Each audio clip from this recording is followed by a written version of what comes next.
matter here! Black lives, they matter here!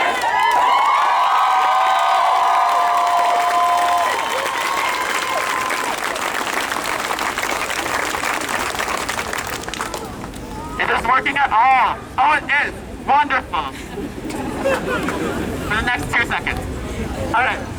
Next up, we have Kara, and Kara will be speaking about empathy on how empathy is not sympathy. Kara. This is Kara.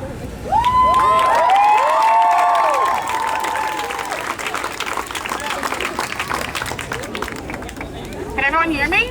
Yeah. All right. Thank you so much for everyone who's here today. Okay. Thank you so much for everyone who's here today to show your support.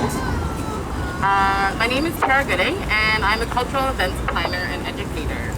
All right. Can you hear me now? Yes. As a black-balled cisgender woman, through no decision of my own, I have my own story of racism, oppression, and discrimination that I really don't feel is relevant at this time.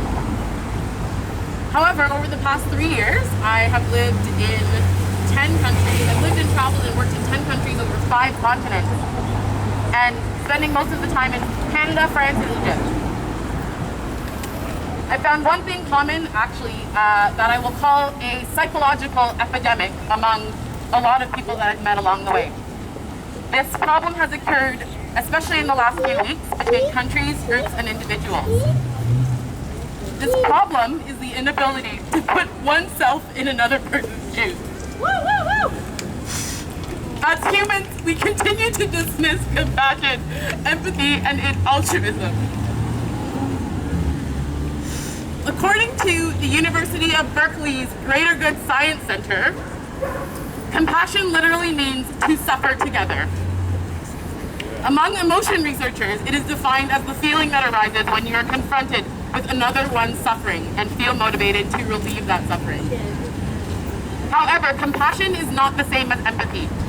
While empathy refers more to generally about our ability to take the perspective of others and feel the emotions of another person, compassion is when these feelings and thoughts include the actual desire to help.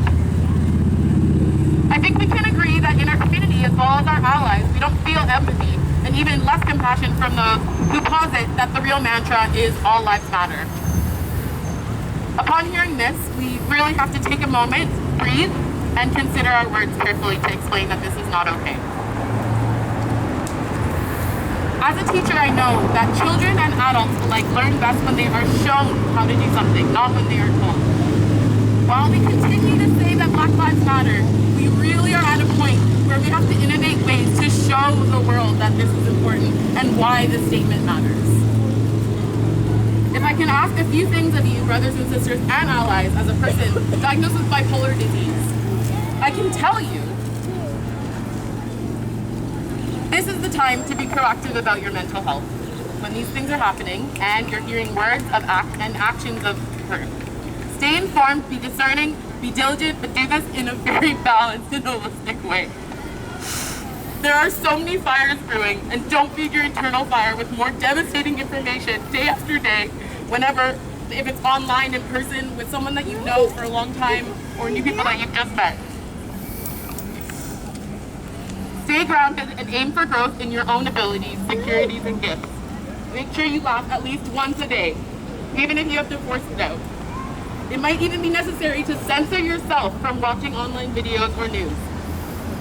These inputs of information can actually traumatize you further and cause more unnecessary pain. Are we already hurt enough? I'd like to also ask all of you to consider how you're feeding the external communal fire. Excessive name-calling, finger-pointing, stereotyping people or groups is not helpful. Stereotyping all police and law enforcers is not helpful. Please be mindful when you're navigating and fighting this very, very valid and noble fight.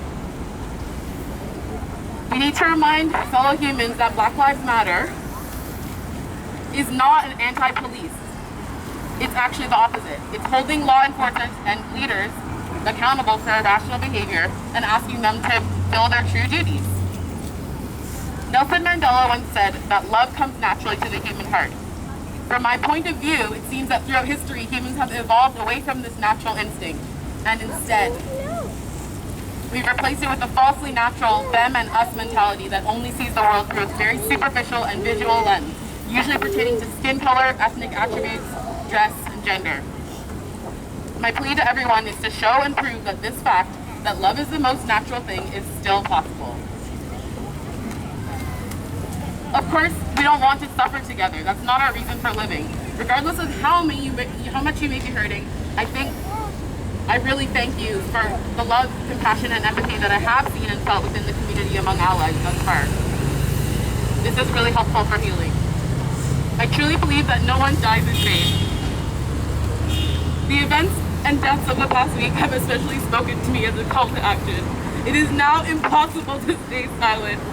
I encourage anyone and everyone who has a firm grasp on this issue to be open, approachable, and forgiving.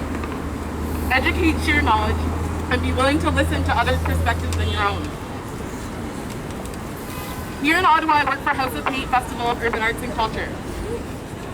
Our annual festival includes the Knowledge Conference, which is a series of workshops and mentorship panels for youth and professional artists. This year, the theme of our festival is Decolonize, and it will be August 25th to the 28th. The conference will be addressing some of these current issues, so if you would like to contribute as a volunteer, panelist, speaker, workshop facilitator, or anything, please get in touch with me. Thank you very much, and get home safely.